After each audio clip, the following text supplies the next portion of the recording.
नमस्कार दोस्तों, आज की क्लास में आप सभी का हार्दिक स्वागत है। तो दोस्तों, आज की जो अपनी क्लास होने वाली है उसमें अपन स्टार्ट करने वाले हैं एनिमल टेक्सोनोमी। ठीक है दोस्तों, जो अपन ने जो इसका बेसिक था वो अपन ने पहले पढ़ लिया था। अब जो एनिमल टेक्सोनोमी पे अपन जो किंगडम एनिमेलिया है उसमें आने वाले जो जंतु हैं उनका और आगे जो क्लासिफिकेशन हुआ है उसको अपन डिस्कस करने वाले हैं दोस्तों। तो दोस्तों देखेंगे अपन जो एनिमेलिया किंगडम में जो जंतु है उनको अगर आगे जो क्लासिफाई करेंगे अपन, तो कोई ना कोई अपने को आधार चाहिए होगा कि किस आधार पर अगर किस आधार पर हम इनको आगे क्लासिफाई कर रहे हैं। ठीक है दोस्तों, तो इसके कुछ आधार हैं, वो कौन कौन से आधार हैं जिनसे इनको जंतुओं को आगे अपन ने डिवाइड किया है और भागों में बांटा है। तो शुरू करते हैं दोस्तों आज की अपनी वीडियो। आज की वीडियो अपनी होने वाली है एनिमल टेक्सोनोमी।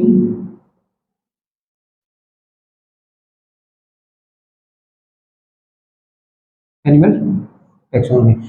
अब देखिए दोस्तों, सबसे पहला जो वर्गीकरण दिया गया है इसमें वो था अरस्तु साहब के द्वारा दिया गया था। अरस्तु साहब ने प्राकृतिक समानताओं और असमानताओं के आधार पर दिया था कि वे जीव जिनमें आरबीसी प्रेजेंट होती है उनको इनाइमा और जिनमें आरबीसी एब्सेंट होती है उनको एनाइमा, दो ग्रुप बनाए इन्होंने। शुरुआत करता हूं दोस्तों, सबसे पहले जो वर्गीकरण का प्रयास किया वो किसने किया था? अरस्तु साहब ने। अरस्तु। देखिए दोस्तों, अरस्तु को अपन पहले बताया था मैंने, पहले की जो क्लासेस थी उनमें पुरातन वर्गीकी का जनक भी कहते हैं। लिख देता हूं मैं यहीं पे, पुरातन वर्गीकी का जनक। साथ में एक नाम और बताया था, जंतु विज्ञान का जनक। बात करें जंतु विज्ञान का जनक कौन है? अरस्तु साहब। पुरातन वर्गीकी का जनक कौन है? अरस्तु साहब। और इसी के साथ अगर एक क्वेश्चन और पूछ लिया जाए कि जो मॉडर्न टैक्सोनॉमी है उसका जनक कौन है, बताओ आप। पीछे की क्लास में अपन ने डिस्कस किया था। देखिए दोस्तों, सबसे पहले जो वर्गीकरण का प्रयास किया किन्होंने किया? अरस्तु साहब ने। ठीक है जी, इन्होंने इसको दो भागों में बांटा। किनको? जंतुओं को। ये लो जी, पहला भाग है एनाइमा और दूसरा है इनाइमा।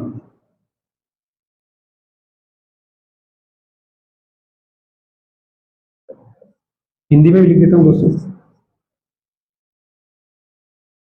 अब देखिए दोस्तों, क्या होता है इनमें, जो एनाइमा है इनमें आरबीसी एब्सेंट होगी।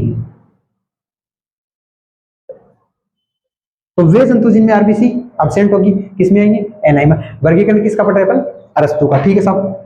तो इसमें कौन कौन से जो जंतु आएंगे? फाइलम पोरीफेरा से लेकर फाइलम प्लेटीहेल्मिन्थीस तक।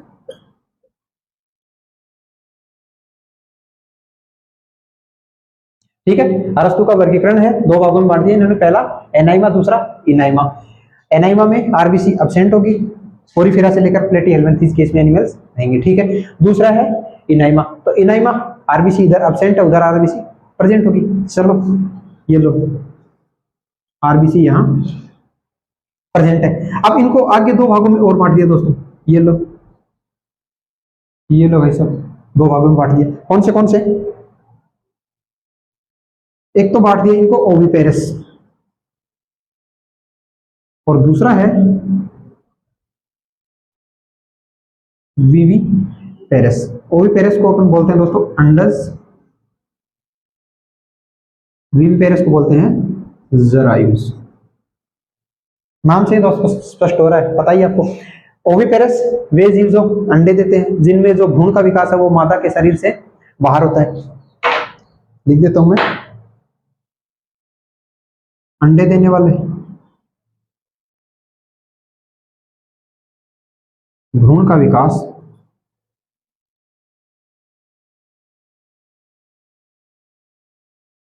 मादा शरीर के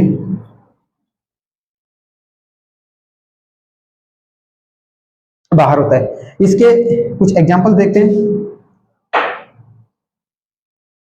एग्जांपल्स में कुछ फिशेस, रेप्टाइल्स, एविस, एम्फीबियंस और प्रोटोथीरियंस मैमल।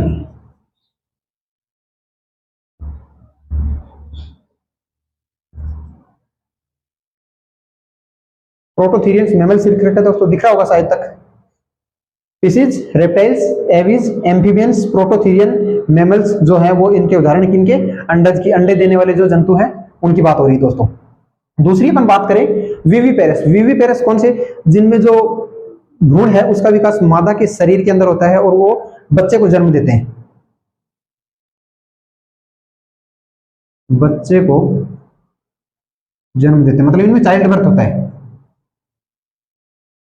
इसमें आ जाएंगे यूथीरियन मैमल, यूथीरियन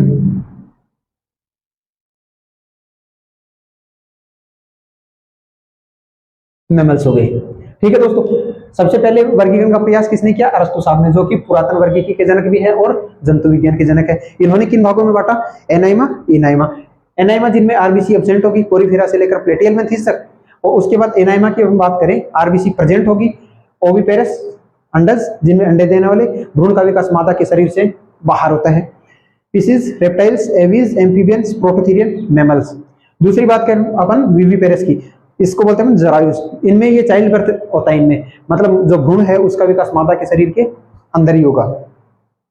इसमें आते हैं यूथीरियन मैमल्स। स्क्रीनशॉट लेना चाहो तो स्क्रीनशॉट ले लो। ठीक है दोस्तों, अब दूसरा अपन आधार देख रहे हैं, on the basis of number of cell.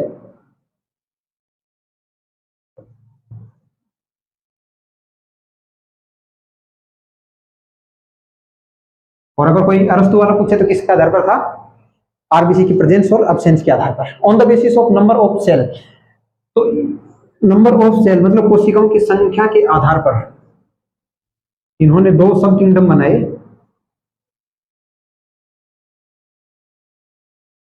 कौन से थे नंबर ऑफ सेल के अंदर, एक तो था प्रोटोजोआ और दूसरा है metazoa. On the basis of number of cell के आधार पर दो सब किंगडम बनाए, पहला है प्रोटोजोआ, दूसरा है मेटाजोआ। इधर देखिए दोस्तों, नंबर ऑफ सेल्स की बात हो रही है। प्रोटोजोआ आपको पता है कैसे होते हैं, यूनिसेलुलर। तो इसमें कौन से जीव आएंगे, जो कि यूनिसेलुलर, जिनमें एक कोशिका होती है।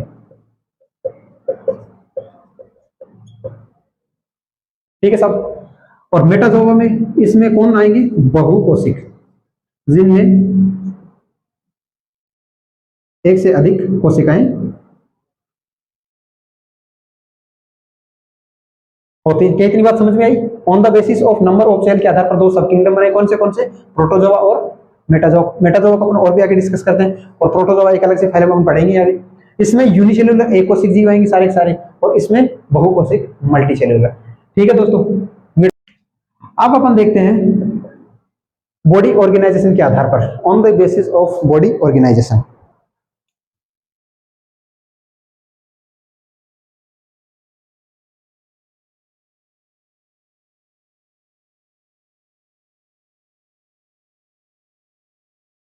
On the basis of body organisation, टेढ़ा लिखा गया जा रहा है। ठीक है, दिख रहा होगा, समझ में आ रहा होगा, बस ठीक है, ऐसे ही लिखा जाएगा, धीरे धीरे सही हो जाएगा सब। On the basis of body organisation के आधार पर देखते रहे कौन से हैं। ये लो जी, पहले नंबर पर इसमें होगा प्रोटोप्लाज्मिक लेवल,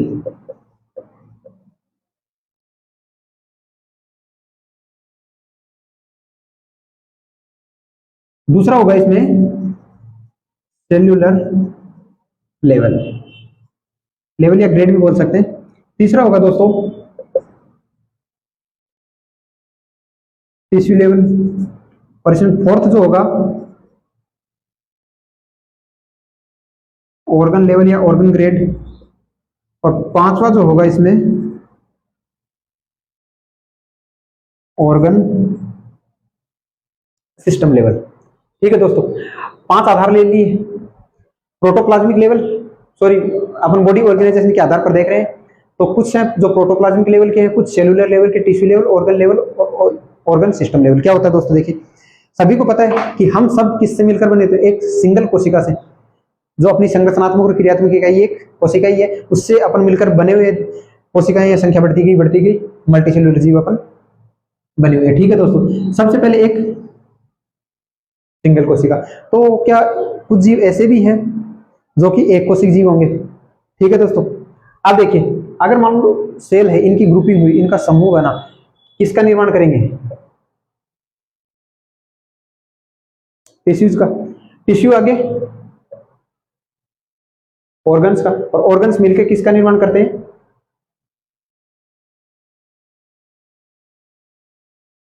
ऑर्गन सिस्टम का। ठीक है दोस्तों, तो देखिए बात करते हैं अपन सबसे पहले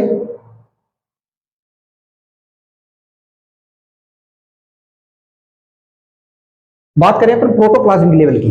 तो देखिए दोस्तों, क्या है कि प्रोटोप्लाज्मिक जो जंतु है, जो जीव होगा, वो यूनिसेलुलर हो और उसकी जो मेटाबॉलिक क्रियाएं हैं, जो मेटाबॉलिक एक्टिविटीज हैं, वो सारी की सारी उसके प्रोटोप्लाज्म में हो।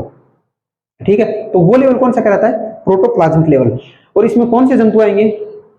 इसमें आएंगे दोस्तों प्रोटोजोआ। इतनी बात समझ में आई?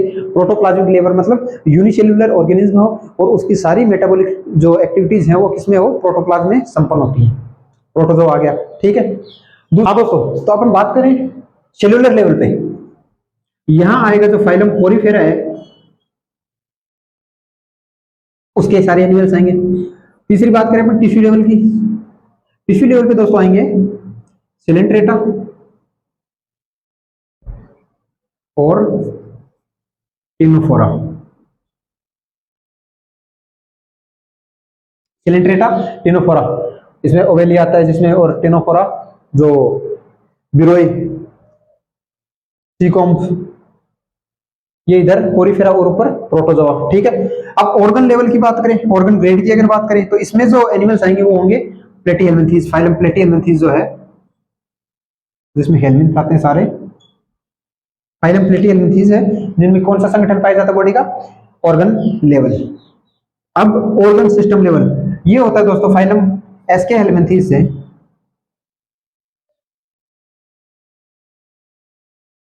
कोर्डेटा तक।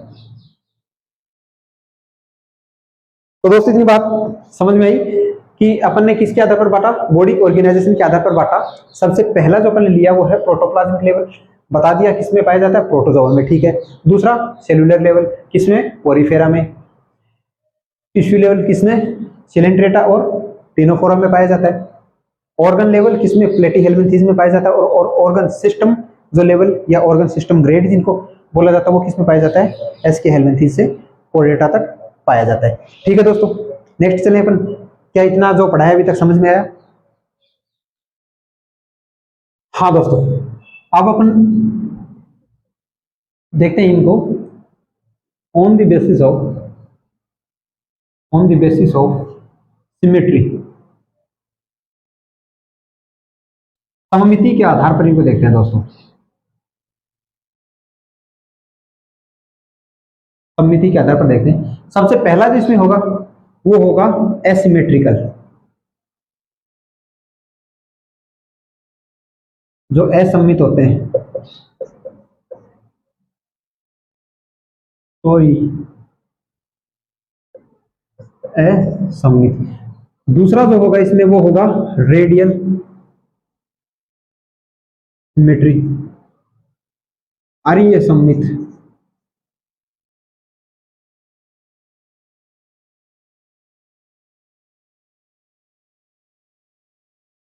सममित। तीसरा होगा दोस्तों, यही लिख देता हूं, बाइलेटरल सिमेट्री, जिसको बोलते हैं द्विपार्श्व सममित। देख लेना दोस्तों, हिंदी और इंग्लिश में थोड़ा बहुत स्पेलिंग वगैरह के हो जाए तो माफ करना, देख लेना। अब देखो, सबसे पहले बात करें एसिमेट्रिकल, असममित। अब देखो असममित और दूसरा रेडियल सिमेट्री, आर्य सममित और द्विपार्श्व, क्या है ये दोस्तों? तो अपन जब कोई जंतु उसको अगर काटेंगे किसी काट से, तो क्या होगा? अगर वो किसी भी काट से जंतु दो भागों में बराबर विभाजित नहीं हो रहा हो, वो तो किस में जाएंगे? असममित में।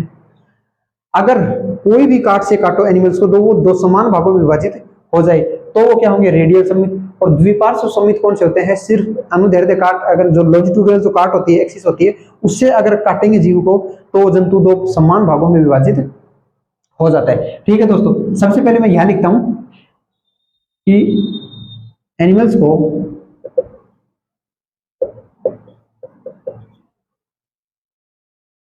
किसी भी काट से काटने पर जंतु दो समान भागों में विभाजित नहीं होता।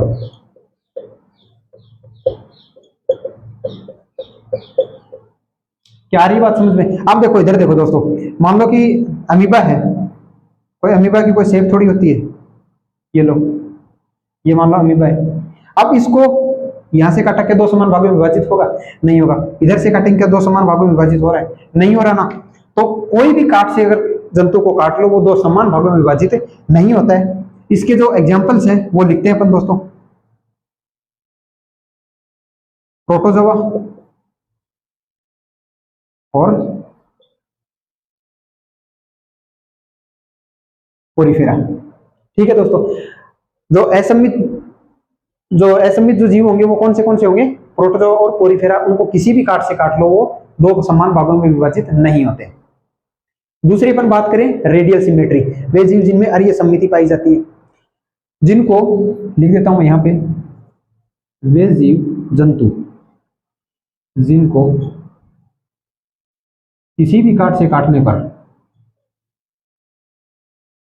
किसी भी काट से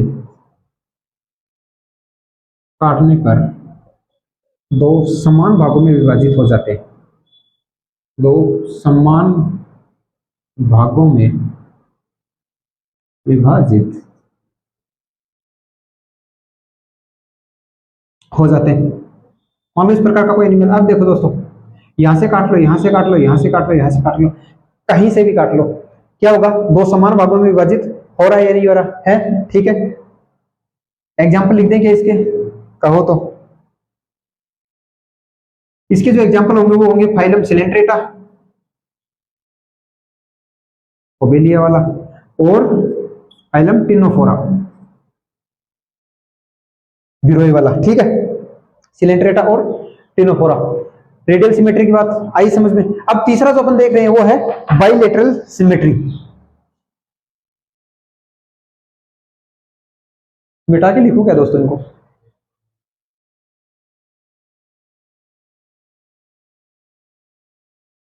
ये लिख देता हूं।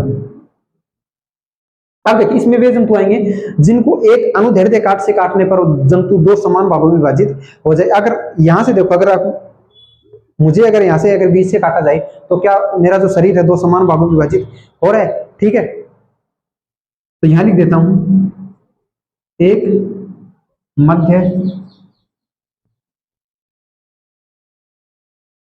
अनुदैर्ध्य काट, या लॉन्जिट्यूडनल जो एक्सिस से काटेंगे तो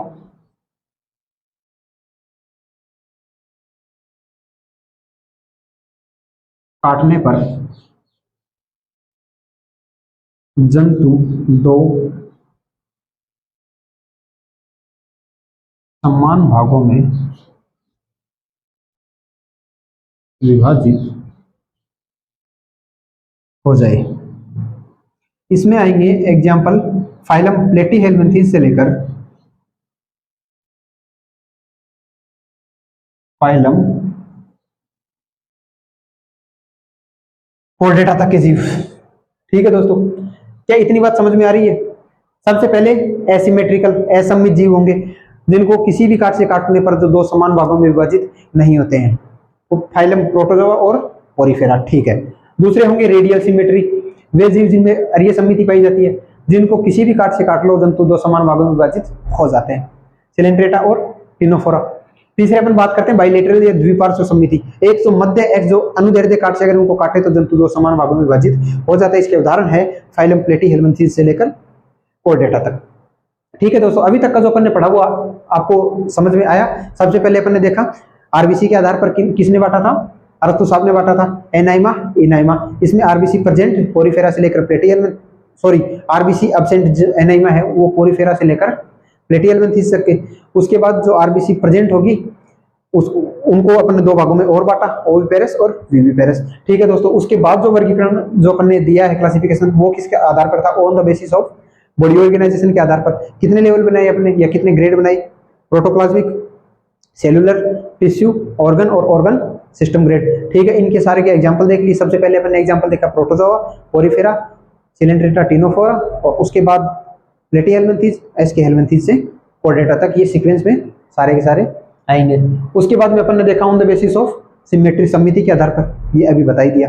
अगर दोस्तों समझ में आ रहा है तो क्या इसको मिटा दूं? नेक्स्ट आगे चले।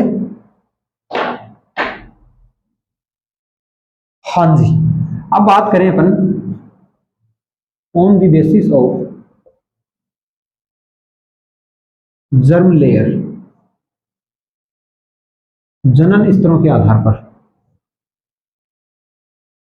देखिए दोस्तों, जब अपन भ्रूणीय अवस्था में होता है, जो अपनी गेस्टोल अवस्था है, उसमें जो जनन स्तर बनते हैं, एक्टोडर्म, एंडोडर्म और मेसोडर्म, तीन जो जनन स्तर बनते हैं, उसके आधार पर भी अपन ने जीवों को बांट दिया। ठीक है, पहला इसमें बांटा, दो भागों में बांटा दोस्तों इसको। कौन से हैं? एक तो बांटा डिप्लोब्लास्टिक और एक है ट्रिप्लोब्लास्टिक। हिंदी में इनको बोलते हैं द्विकोरकी और इनको बोलते हैं त्रिकोरकी। ठीक है दोस्तों, अब देखो नाम से स्पष्ट है, जनन स्तर डिप्लोब्लास्टिक, जिनमें दो जनन स्तर पाए जाएंगे। ठीक है, त्रिकोरकी जिनमें तीनों के तीनों जो जनन स्तर है वो प्रेजेंट होंगे। क्या इतनी सी बात है? नॉर्मल सी बात है, आ रही है समझ में? एग्जांपल देख लें इनके कौन से होंगे। तो जो डिप्लोब्लास्टिक है, इसके अपन एग्जांपल देखते हैं, वो होंगे पोरिफेरा, सिलेंट्रेटा और फाइलम टिनोफोरा। ठीक है दोस्तों, और जो ट्रिप्लोब्लास्टिक होंगे वो यहां हो जाएंगे फाइलम प्लेटीहेल्मिन्थीज से, और कहां तक? कोर्डेटा तक। क्या इतनी बात आई समझ में? जनन स्तरों के आधार पर डिप्लोब्लास्टिक और ट्रिप्लोब्लास्टिक, द्विकोरकी जिसमें पोरिफेरा, सिलेंट्रेटा, टिनोफोरा दो जनन स्तर पाए जाएंगे।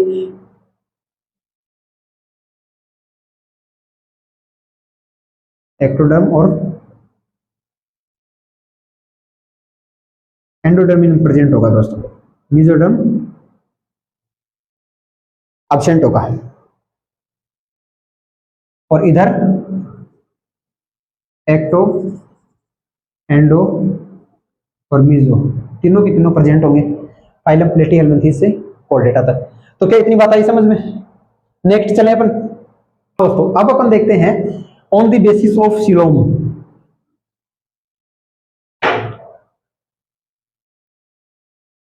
एक सेकंड दोस्तों, हाँ, on the basis of coelom. सबसे पहले बात आई दोस्तों इस सीलोम की। बात करें अपन सीलोम की, सीलोम जिसे गुहा बोलते हैं, प्रगुहा बोलते हैं, ये क्या होती है दोस्तों? देखिए दोस्तों, अपनी जो बॉडी वॉल है और जो अपनी एलिमेंट्री कैनाल है, उसके मध्य जो कैविटी है, जो विसरल ऑर्गन के लिए स्थान उपलब्ध करवा रही है, उसे अपन क्या कहते हैं? सीलोम। आया समझ में दोस्तों कि जो अपनी बॉडी वॉल है बाहर की और जो अपनी एलिमेंट्री कैनाल है, उसके मध्य जो कैविटी बनती है दोस्तों, उसे अपन क्या कहते हैं? सीलोम कहते हैं। ठीक है दोस्तों, अब इस सीलोम के आधार पर यहां लिख देता हूं दोस्तों, body wall and alimentary canal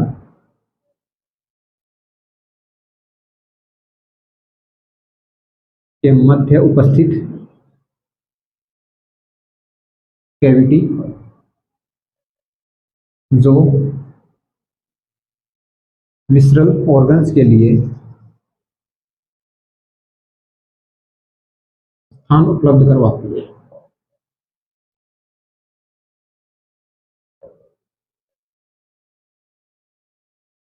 हाँ, बात आई सीलोम की, क्या है कि अपनी जो बॉडी वॉल है और जो एलिमेंट्री कैनाल है, आहार नाल, उसके मध्य का जो कैविटी है, जो कि अपने विसरल ऑर्गन्स के लिए स्थान उपलब्ध करवाती है, उसे अपन क्या कहते हैं? सीलोम कहते हैं दोस्तों। ठीक है, अब देखो इस सीलोम के आधार पर भी तीन भाग बनाए अपन ने।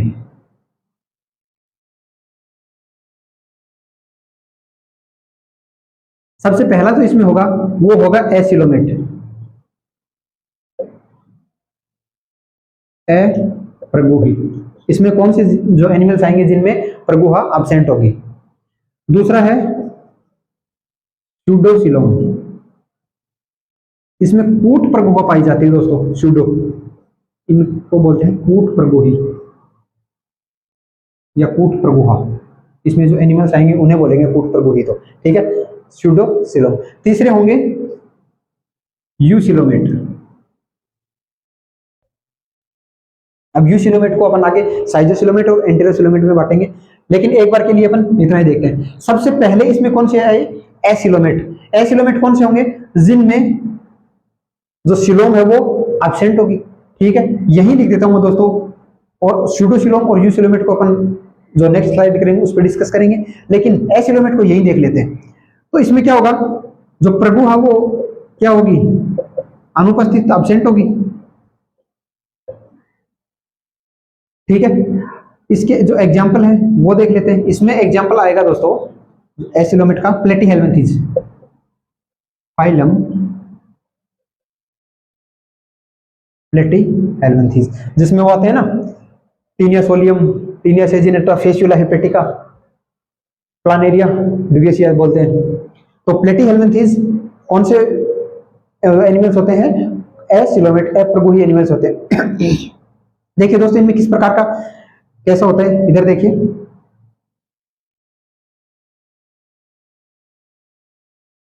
ये दोस्तों अपन चल रहे हैं कौन, एसिलोमेट की बात कर रहे हैं, यहां बना रहा हूं मैं।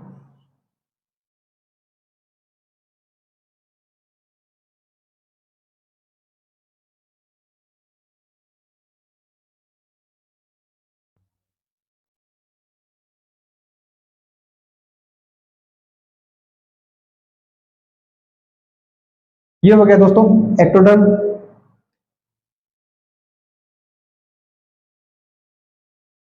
ये है गट।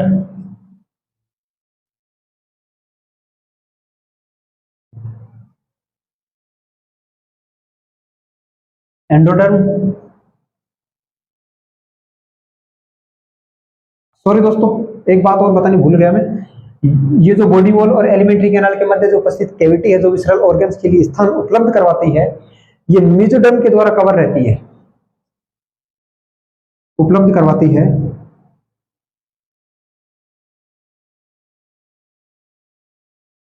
जो मेसोडर्म द्वारा कवर रहती है। कुछ बातें दोस्तों दिमाग से थोड़ी सी स्लिप हो जाती है तो बाद में बता देंगे, लेकिन ऐसे नहीं कि बताएंगे नहीं। तो इनको एक बार ध्यान से देख लेना कि बॉडी वॉल और एलिमेंट्री कैनाल के मध्य उपस्थित कैविटी जो विसरल ऑर्गन्स के लिए स्थान उपलब्ध करवाती है और जो मेसोडर्म के द्वारा कवर्ड रहती है। ठीक है दोस्तों, अब ये देखिए दोस्तों, एक्टोडर्म, बीच में ये नीचे एंडोडर्म, और यहाँ पे जो भरी होगी वो क्या होगा, इसमें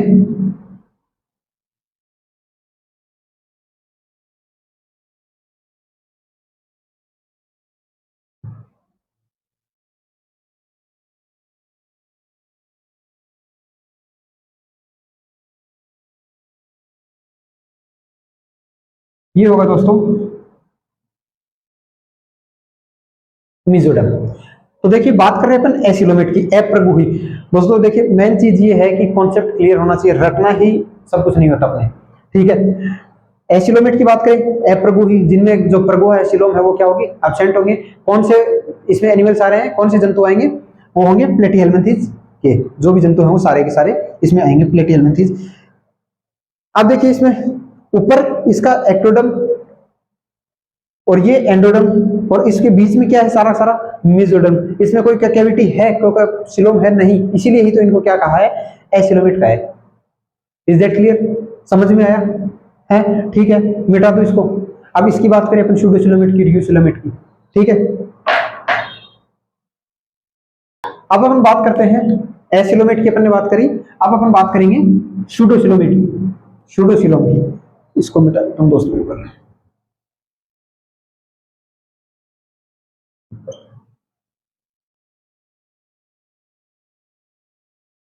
सूडोसिलोमेट या सूडोसिलोम की अपन बात कर रहे हैं। देखिए दोस्तों, तो इस प्रकार की जो सिलोम है वो मेसोडर्म से ना बनकर किससे बनती है, ये बनेगी ब्लास्टोसील से, ब्लास्टोसील से निर्मित होती है, या इस प्रकार के सीलोम का निर्माण ब्लास्टोसिल से होता है। अब देखिए इसको डायग्राम से समझते हैं दोस्तों। ये बाहर वही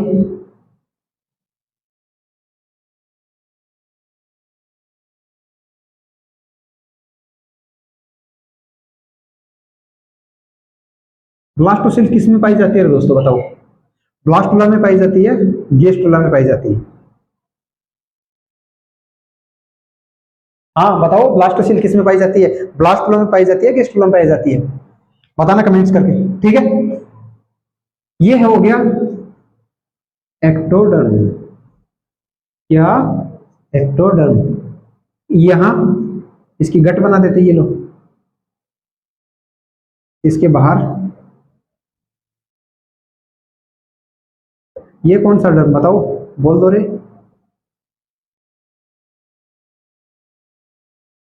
एंडोडर्म, और बीच बीच में यहां दोस्तों ये लो ऐसे मेसोडर्म बिखरा पड़ा है। और ये जो सिलोम बनी से क्या कहते हैं अपन, स्यूडो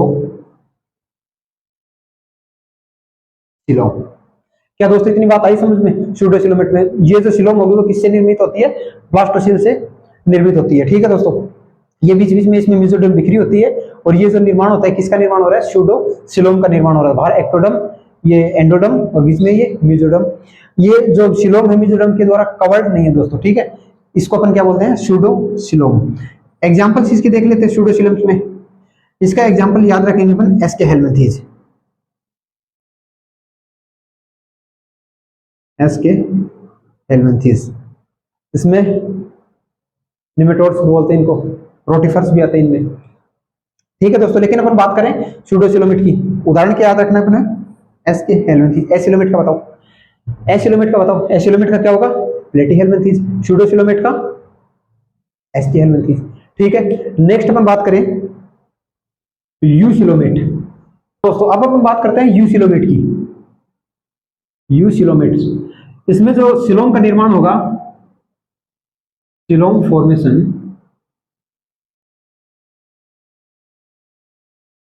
मेसोडर्म से होता है। देखा, जैसे ही इसमें स्याही डाली शानदार चलने लगा, है ना। हाँ, यूसिलोमेट की बात करें, इसको देखो दो भागों में बांट दिया रे दोस्तों।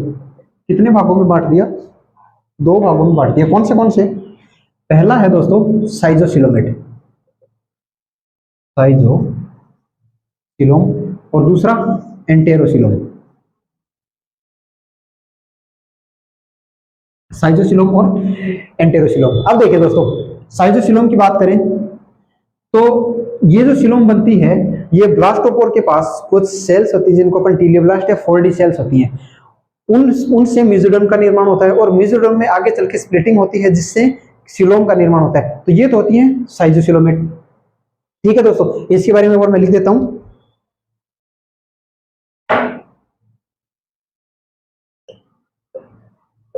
एम्ब्रियोनिक स्टेज में ब्लास्टोपोर के पास 4D सेल्स, या जिन्हें टीलोब्लास्ट सेल भी कहते हैं,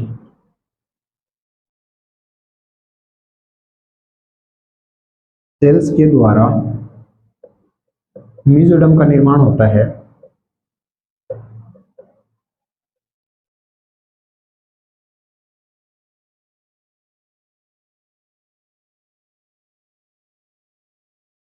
मेसोडर्म आगे चलकर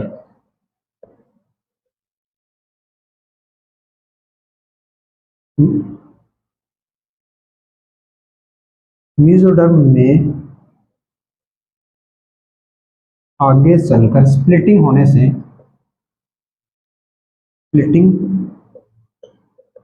से साइजोसिलोम का निर्माण होता है।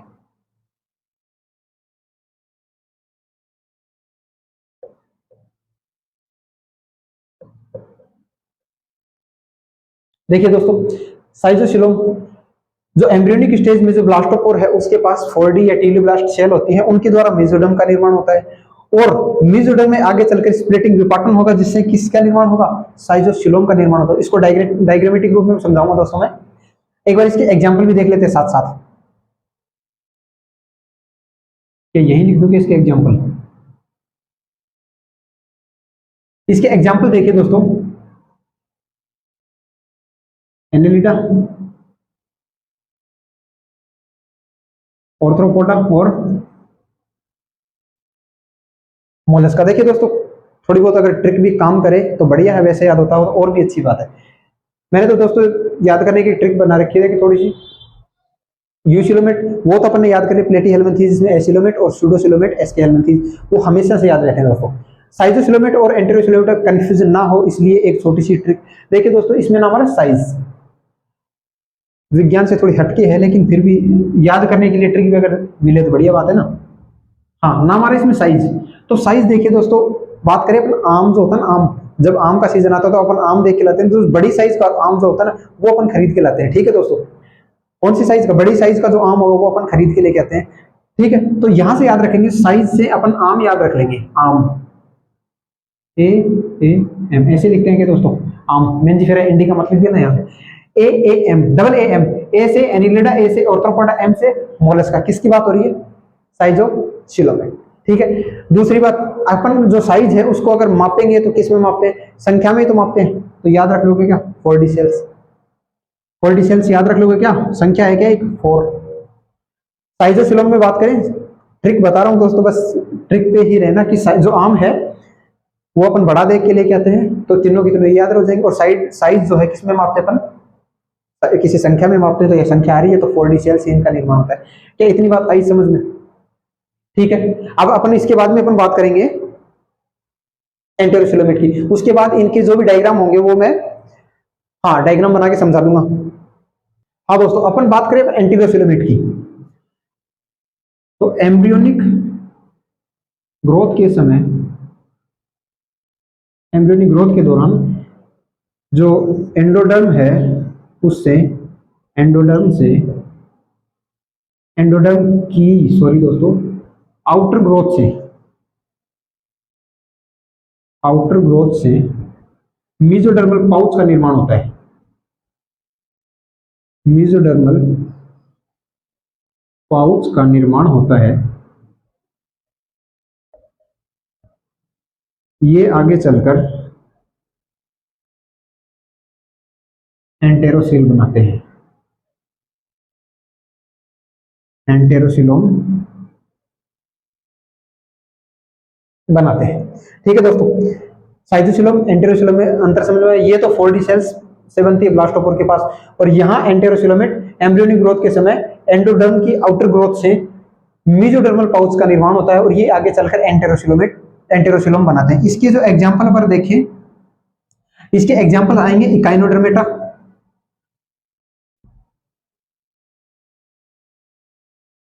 हेमिकोडेटा और तीसरा पर देखें कॉर्डेटा।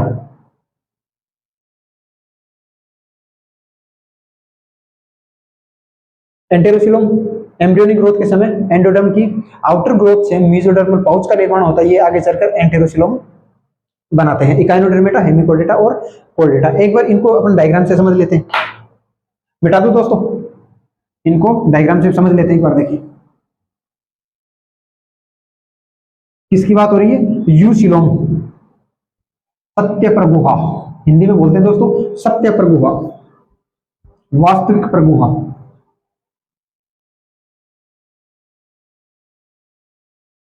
देखिए दोस्तों, डायग्राम से समझते हैं इनको एक बार। हाँ, सबसे पहले अपन साइटोसिलोम को देखते हैं।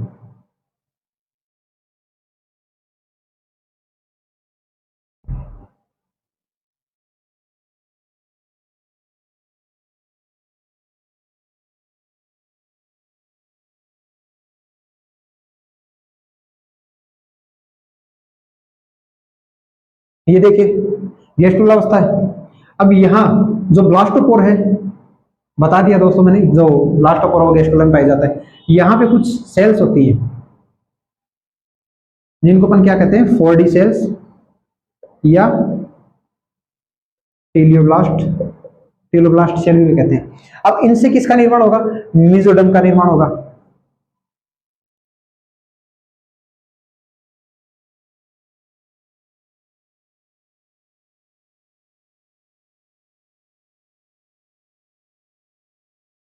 ये सेम प्रोसेस वही है, गट एंडोडर्म बाहर,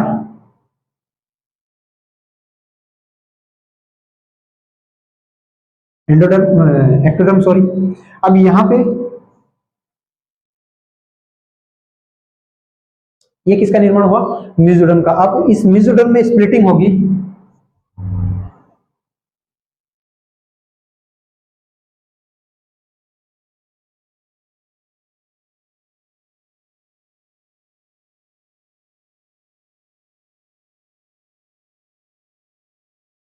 सेम प्रोसेस बता दी, आपको पता ही है। अब इसमें जो स्प्लिटिंग होने से किसका निर्माण होता है दोस्तों?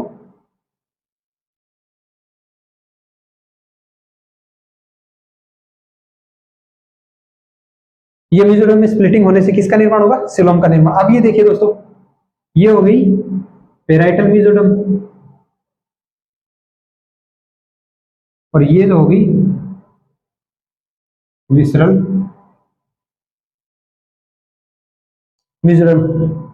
आगे चलकर देखिए दोस्तों,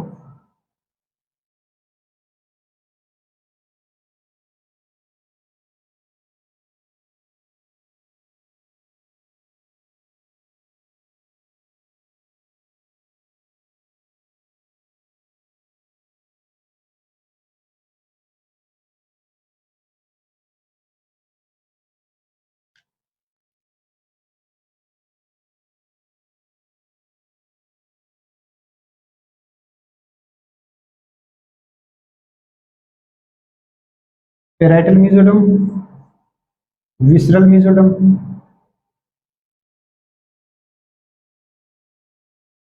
सिलोम।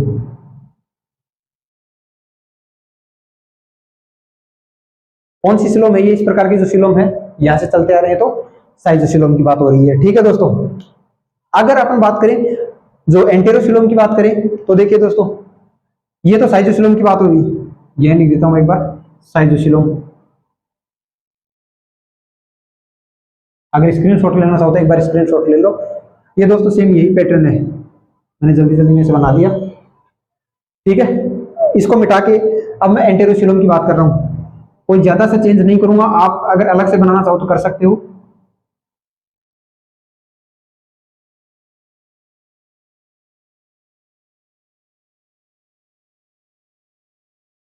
एंटेरोसिलोम की बात करूं तो एंटेरोसिलोम में मैंने क्या बताया कि जो एम्ब्रियोनिक स्टेज में एंडोडर्म की आउटर ग्रोथ से मेसोडर्म का निर्माण होता है, और जो मेसोडर्म आगे चल के किसका निर्माण करेगी? सिलोम का। ये देखिए दोस्तों,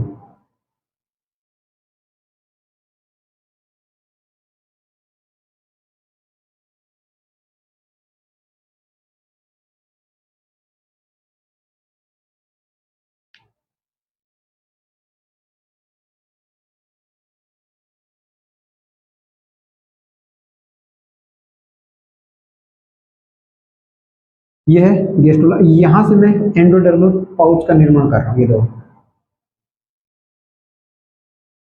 ठीक है दोस्तों, थोड़ा डायग्राम को समझ लेना एक बार। यहां से क्या हुआ? ये एंडोडर्मल सॉरी मेसोडर्मल पाउच,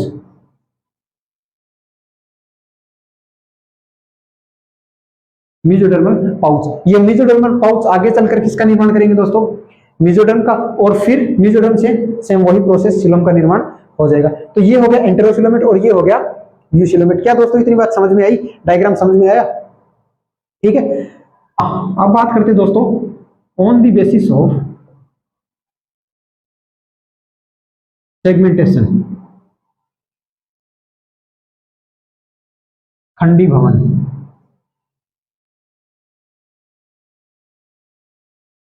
देखिए दोस्तों, जो एनिमल्स हैं उनका शरीर जो अगर खंडों में बटा होगा, उस आधार पर इनको क्या बटा, वो अपने आधार लिया है सेगमेंटेशन का। इसमें अपन ने दो भाग बनाए दोस्तों। पहला जो होगा वो होगा फॉल्स सेगमेंटेशन,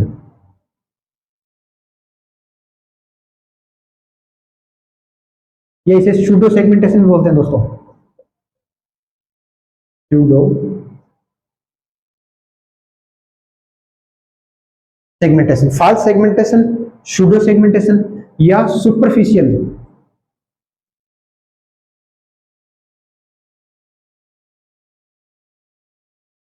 सतही खंडीभवन।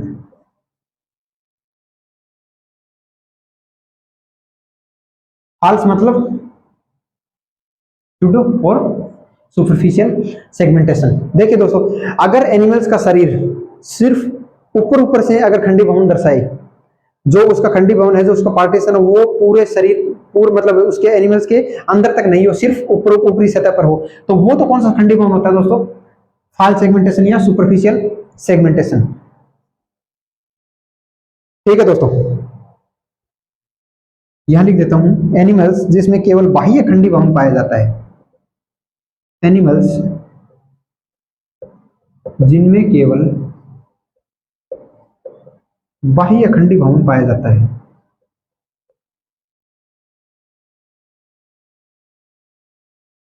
अरे खंडीभवन मतलब टुकड़ों में टूटना।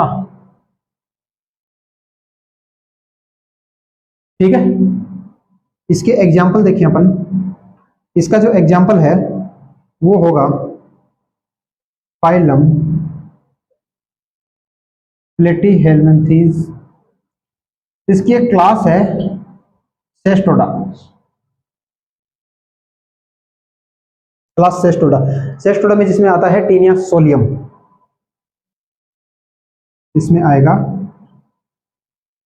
Taenia solium, ओक्टेवम। जो टीनिया सोलियम है इसमें फॉल्स सेगमेंटेशन पाया जाता है। कैसे पाया? देखिए दोस्तों, इस प्रकार का कुछ टीनिया होता है,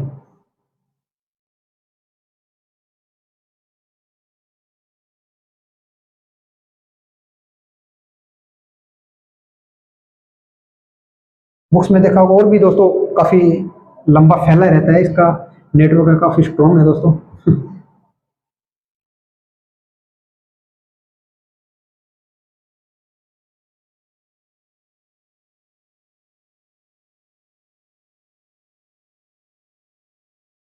इसको अपन बोलते हैं रोस्टेलम, ये हुक्स, इसके शक्कर पाए जाते हैं, चूसक,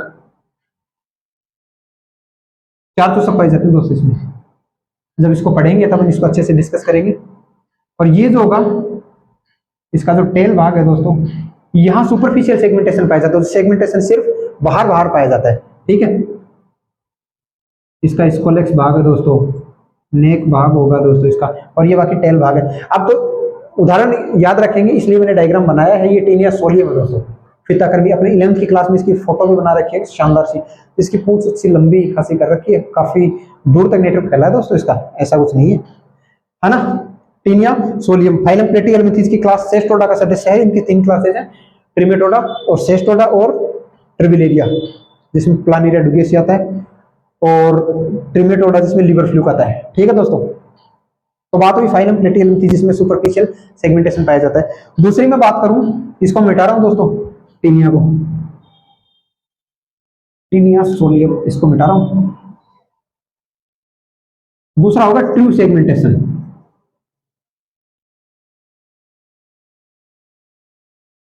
ट्रू सेगमेंटेशन तो जिनमें बाह्य और आंतरिक दोनों प्रकार का खंडीभवन पाया जाता है, या में जिनमें आंतरिक खंडीभवन पाया जाता है,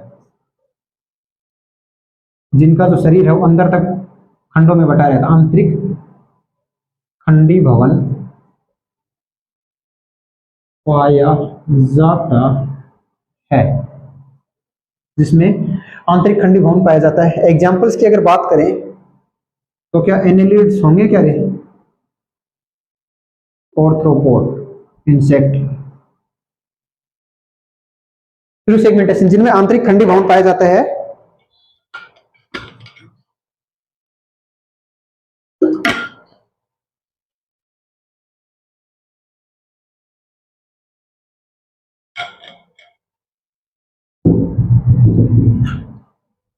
और एक कोर्डेट।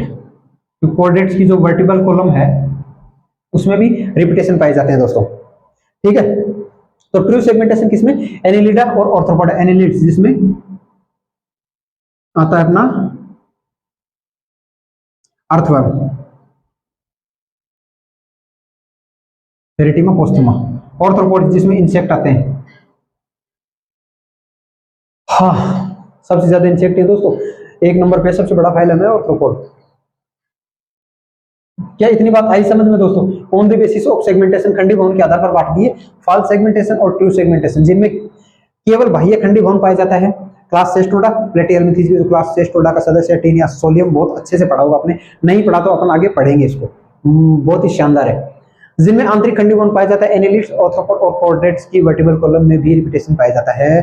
क्या इतनी सी बात दोस्तों आपको आई समझ में?